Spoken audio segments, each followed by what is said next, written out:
आमची विनंती आहे तुम्हाला काम काय बघा माननीय अध्यक्ष महोदय, कुठलेही काम नियमाप्रमाणे प्रथेप्रमाणे आपण नेहमी चालवतो, पण याला नियम ठरलेले आहे. आपल्याला विनंती आहे की ज्यावेळेस कोरम नसतो उद्या सकाळी, ऐका ना माझी स्पेशल आमची विनंती आहे, उद्या सकाळी या प्रस्तावावर स्पेशल बैठक सिटिंग लावा, बैठक लावा आणि 9:30ला मंत्र्यांना उद्या 9:30ला या प्रस्तावावर चर्चा सुरू झाली. आज 7 वाजले. आपण सगळ्या बाकीच्यांना पण मंत्र्यांना बोलवलंय, त्याच्यामुळे मंत्री असून उपयोग नाही. इथे सगळं आपण सुरू करा. जे मी सांगतो याच्यावर 5 मंत्र्यांची गरज आहे. येणार का? 5 मंत्र्यांचा नाही अध्यक्ष तुम्ही आज बघा कुठे ना कुठेतरी हे रेकॉर्डवर आलंच पाहिजे. मी पुन्हा नियमावर येईल. आज आपण चालवत आलो 10, 11, 12 वाजतापर्यंत सभागृह चालवलं पाहिजेत ना, कामकाज निपटवलं पाहिजे, पण जबाबदारी कोणाची? ह्या अशा पद्धतीनं आम्ही पण, तुम्ही इतके वर्ष झालेत काम करताय, तुम्ही या सभागृहामध्ये सिनियर आहात झालात, आम्ही पण इतके वर्ष झाले काम करू या सभागृहामध्ये सदस्य. अशी परिस्थिती कधी पाहिली का तुम्ही? सांगा ना. 16 लोक आहे, असं होणार नाही. जाऊ दे ना मेसेज. माननीय मुख्यमंत्र्यांनीच ताकीद दिली, पीठासीन अधिकारी मग आपण तिथून ज्या माननीय अध्यक्षांनी तिथून सांगितलं जबाबदारीने. कोणीच स्वीकारायला तयार नाहीत, कोणीच गांभीर्यानं घ्यायला तयार नाहीत. याला कोण जबाबदार? आम्ही जबाबदार आहोत असं नाही, दोघांची जबाबदारी. आणि विशेष करून सभागृह चालवत असताना आपण काहीच गांभीर्यानं घेत. म्हणून माझी विनंती आहे तुम्ही हा जाऊ देत. हे आमदारांचं आणि सत्ताधाऱ्यांच्या असेल जी अनास्था आहेत या संदर्भात, सभागृहाच्या चालवण्याच्या संदर्भात त्याचं गांभीर्य नाही आहे. त्यामुळं तुम्ही आता ऍडजस्ट करा. कोरम नाही. उद्या सकाळी 9:30 वाजता सिटिंग घ्या स्पेशल, आणि आम्ही बोलू. आम्हाला या प्रस्तावावर बोलायचं आहे. आम्ही तयारी करून आलेलो आहोत. सन्मानित सदस्य त्या ऑनलाईन आहेत. उद्या ते सकाळी 9:30ला सुरू करतील. त्यांचं भाषण झालं की आम्ही सुरू करू. उद्या द्या. आता कोणी येण्याची शक्यता नाही आहे. संपला विषय. त्यांना द्यायचं, संधी द्यायची आहे, त्यांना बोलायचं आहे. काय म्हणताय तुम्ही? मग तुम्ही सुरू करा. चला सुरू करा मग बाबासाहेब.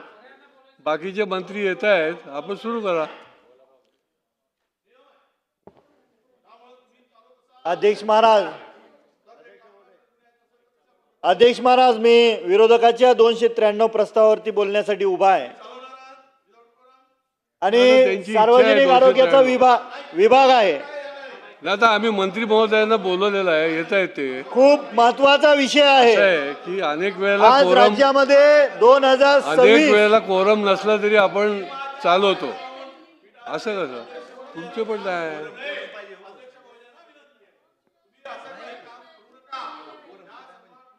मान ठेवून, नियमाला धरून, कायद्याला धरून मान्य सदस्यांना इच्छा आहे त्यांना बोलायचं आहे. नाही, त्यांना बोलायचे नाही, सगळ्यांना बोलायची इच्छा आहे. पण सगळे उपस्थित आणि अनेक वेळेला आपल्याला आपण चालवतो. नाही, आम्हाला असं नाही की बाबा कोरम नाही तर आपण बंद केलं, असं होत नाही. झालेलं आहे अनेक वेळेला. प्रश्न बघा, अनेक वेळेला आपण एक्सेप्शनली चालवतो. अध्यक्ष महोदय, ओव्हरऑल झालेलं आहे, अनेक वेळा झालेलं आहे. कोरम नाही त्यामुळे विचारा, माहिती घ्या, यांच्या अधिकाऱ्याकडून माहिती घ्या. आता सभासदांची पण इच्छा आहे की आम्हाला बोलायचंय. बोलतील ना, उद्या सकाळी बोलतील. उद्या विनंती आहे की आपण उद्या स्पेशल बैठक घ्या, उद्या बोला, जेवढं बोलता येईल तेवढं बोलू द्या. पण आज मात्र कोरम अभावी सभागृह आपण चालवू नका, अशी माझी तुम्हाला विनंती आहे. वडेट्टीवार साहेब, अध्यक्ष महोदय, विरोधी पक्षाचा 293 वर चर्चा आहे. आपलाच प्रस्ताव आहे. आपले जे आमदार विरोधी पक्षाचे आहेत, तरुण आमदार आहेत, डॉक्टर आहेत, त्यांना बोलायची इच्छा आहे. आपल्यासारख्या सिनियर लोकांनी किमान त्यांना बोलू द्या आणि मग बंद करून घ्या. त्यांना बोलायला द्या. त्यांना पाहिजेत, डॉक्टर आहेत, आरोग्यावर चर्चा आहे, बोलायला त्यांना संधी आहे. आज नाही बोलले म्हणून उद्या काही संधी मिळणार नाही, ते ऑनलाईन आहे. त्यामुळं कोरम अभावी सभागृह चालवणं नाही.